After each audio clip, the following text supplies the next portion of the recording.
প্রিয় ভিউয়ার্স, আজকে আমি আলোচনা করব বিখ্যাত কিছু উক্তি ও কবিতার চরণের লেখক ও গ্রন্থের নাম নিয়ে, যেগুলো বিভিন্ন সরকারি চাকরির পরীক্ষা এবং ভর্তি পরীক্ষায় বারবার এসে থাকে। ধৈর্য সহকারে দেখুন, আশা করি ভালো কিছু হবে। প্রথমেই দেখব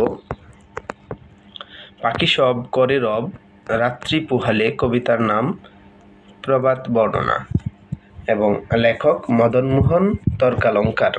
অনেক পরীক্ষায় এসেছে এই প্রশ্নটি। সকালে উঠিয়া আমি মনে মনে বলি, এই কবিতার নাম হচ্ছে পণ আমার পণ এবং লেখক মদনমোহন তর্কালঙ্কার। মুদের গর্ব মুদের আশা, আমরি বাংলা ভাষা, লেখক অতুল প্রসাদ সেন। আমাদের দেশে হবে সেই ছেলে কবে, কবিতার নাম আদর্শ ছেলে, লেখক কুসুম কুমারী দাস। আপনাকে বড় বলে বড় সেই নয়, কবিতার নাম বড় কে, লেখক ঈশ্বরচন্দ্র গুপ্ত। পারিব না এই কথাটি বলিও না আর, কবিতার নাম পারিব না, লেখক কালীপ্রসন্ন ঘোষ। পরের কারণে স্বার্থ দিয়া বলি, কবিতার নাম সুখ, লেখক কামিনী রায়। পরের কারণে দিয়ে স্বার্থ দিয়া বলি, এই চরণটির লেখক হচ্ছে কামিনী রায়। কোথায় স্বর্গ কোথায় নরক, কে বলে তা বহুদূর, কবিতার নাম স্বর্গ ও নরক, লেখক শেখ ফজলুল করিম। তাহলে কোথায় স্বর্গ কোথায় নরক, কে বলে তা বহুদূর, এই বিখ্যাত উক্তিটি বা বিখ্যাত চরণটির লেখক শেখ ফজলুল করিম। বাঁশবাগানের মাথার উপর চাঁদ উঠেছে ওই, মাগো আমায় সুলক বলা কাজলা দিদি কই, কবিতার নাম কাজলা দিদি, লেখক যতীন্দ্রমোহন বাগচি। যতীন্দ্রমোহন বাগচি। আমি হব সকাল বেলার পাখি, এই কবিতাটির নাম হচ্ছে আমি হব, লেখক কাজী নজরুল ইসলাম। কাজী নজরুল ইসলাম। ভাত দে হারামজাদা, তা না হলে মানচিত্র খাবো, এই কবিতার লেখক হলেন রফিক আজাদ। কবিতাটির লেখক রফিক আজাদ। জাতীয় পতাকা আজ খামচে ধরেছে পুরনো সেই শকুন, জাতীয় পতাকা আজ খামচে ধরেছে পুরনো সেই শকুন, আজও বাতাসে লাশের গন্ধ পাই। এই দুইটি চরণই খুবই বিখ্যাত এবং বিভিন্ন পরীক্ষায় বারবার আসে। কবিতাটির নাম হচ্ছে বাতাসে লাশের গন্ধ। বাতাসে লাশের গন্ধ। অনেক সময় এই কবিতাটিকে রচনা করেছেন, এই প্রশ্নটাও আসে। সো লেখক রুদ্র মোহাম্মদ শহীদুল্লাহ। বাতাসে লাশের গন্ধ কবিতার লেখক রুদ্র মোহাম্মদ শহীদুল্লাহ। নানান দেশের নানান ভাষা, বিনে স্বদেশী ভাষা মিটে কি আশা, এটা না নন হবে না, এটা হবে না নান। আচ্ছা, নানান দেশের নানান ভাষা, বিনে স্বদেশী ভাষা মিটে কি আশা, এই চরণটির লেখক রামনিধি গুপ্ত। যেসব বঙ্গেতে জন্মি হিংসে বঙ্গবাণী, সেসব কাহার জন্ম নির্ণয় ন জানি। দেশি ভাষায় বিদ্যা যার মনে ন জুয়ায়, নিজ দেশ ত্যাগী কেন বিদেশ ন যায়। এবং যেই দেশে যেই বাক্য কহে নরগণ, সেই বাক্য বুঝে প্রভু আপে নিরঞ্জন। এই বিখ্যাত তিনটি চরণের কবিতার নাম হচ্ছে বঙ্গবাণী এবং লেখক আব্দুল হাকিম, যিনি মধ্যযুগের অন্যতম বিখ্যাত একজন লেখক আব্দুল হাকিম। সবার উপর মানুষ সত্য তাহার উপর নাই, এই বিখ্যাত উক্তিটির লেখক চণ্ডীদাস। চণ্ডীদাস। জন্মেছি মাগো তোমার কুলেতে, মরি যেন এই দেশে, এই কবিতার নাম জন্মেছি এই দেশে, লেখক সুফিয়া কামাল। জন্মেছি মাগো তোমার কোলেতে, মরি যেন এই দেশে, এই লাইনটি খুবই গুরুত্বপূর্ণ। এই লাইনটির লেখক সুফিয়া কামাল। বাগবাকুম পায়রা মাথায় দিয়ে তায়রা, লেখক রুকনুজ্জামান খান। রুকনুজ্জামান খান। অভাগা যদ্যপি চায় সাগর শুকায়ে যায়, এই বিখ্যাত চরণটির লেখক মুকুন্দরাম চক্রবর্তী। যেজন দিবসে মনের হরষে জ্বালায় মোমের বাতি, এই বিখ্যাত চরণটির লেখক সদ্ভাব শতক, মানে কবিতার একটা অংশ থেকে কৃষ্ণচন্দ্র মজুমদার। মূলত এই কবিতা চরণটির লেখক হলেন কৃষ্ণচন্দ্র মজুমদার।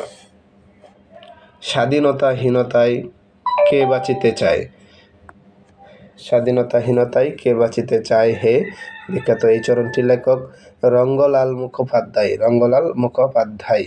আমার দেশের পথের ধুলা খাঁটি সোনার চাইতে খাঁটি, এই উক্তিটির লেখক সত্যেন্দ্রনাথ দত্ত। সত্যেন্দ্রনাথ দত্তকে বলা হয় কি ছন্দের জাদুকর। বিপদে মোরে রক্ষা করো এ নহে মোর প্রার্থনা, বিপদে আমি না যেন করি ভয়, এই উক্তিটির লেখক রবীন্দ্রনাথ ঠাকুর। বিপদে মোরে রক্ষা করো এ নহে মোর প্রার্থনা, এটি রবীন্দ্রনাথ ঠাকুরের একটি বিখ্যাত উক্তি।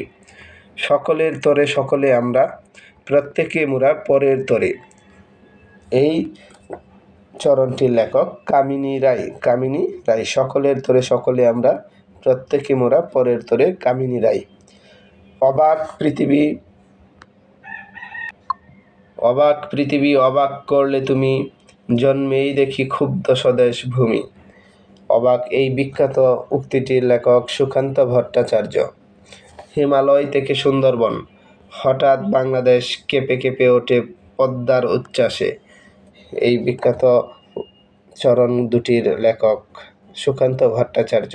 হিমালয় থেকে সুন্দরবন হঠাৎ বাংলাদেশ কেঁপে কেঁপে ওঠে পদ্মার উচ্ছ্বাসে, এই লাইনটির কারণেই এই সুকান্ত ভট্টাচার্যকে একজন দার্শনিক কবি বলা হয়।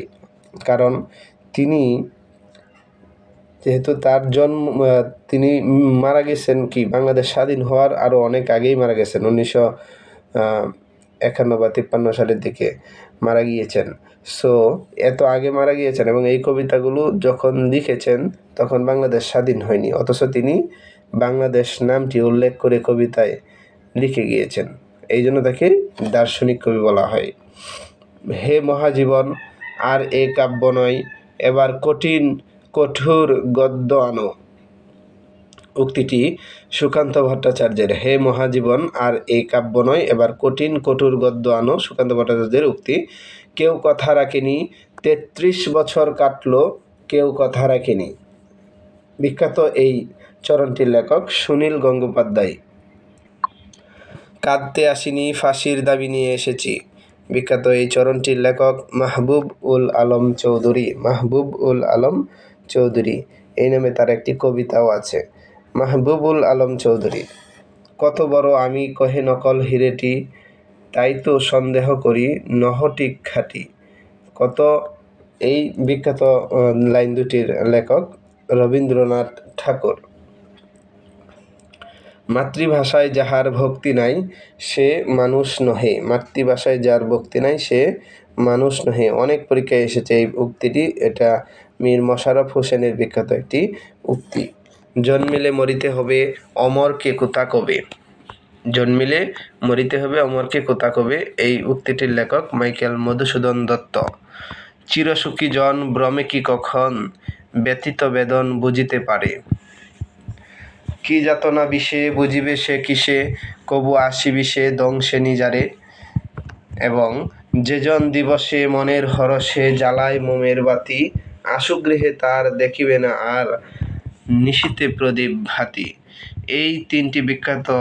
ও আরেকটি আছে যে কাটাহেরি কান্ত কেন কমল তুলিতে, দুঃখ বিনা সুখ লাভ হয় কি মোহিতে, এই চারটি বিখ্যাত চরণের লেখক কৃষ্ণচন্দ্র মজুমদার। কৃষ্ণচন্দ্র মজুমদার।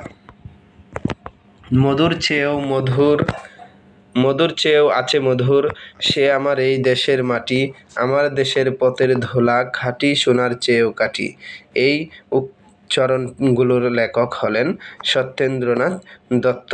তো আজকে এই পর্যন্তই। আশা করি ভিডিওটি আপনাদের অনেক উপকারে আসবে। সকলের সুস্বাস্থ্য ও সফলতা কামনা করে এখানেই শেষ করছি। আসসালামু আলাইকুম।